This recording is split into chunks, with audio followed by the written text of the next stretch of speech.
How to fix Instagram not working. First of all, head over to your settings. Move into apps.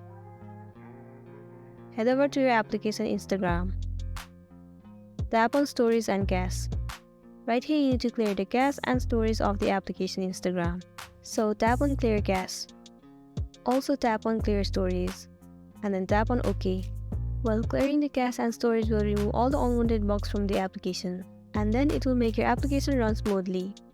But if it doesn't work for you, then in the next step what you can do is head over to your Play Store. In the search bar, search for Instagram. Move into this app. Right here, instead of open if it shows update, then you need to update this application to the latest version. Most of the time, updating the application has fixed the issue that you have been facing. But if you are still facing the issue, then you can simply uninstall this application and reinstall it again.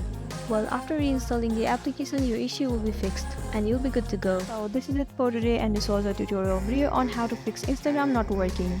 I really hope this video is gonna help you out. Thank you for watching it till the end.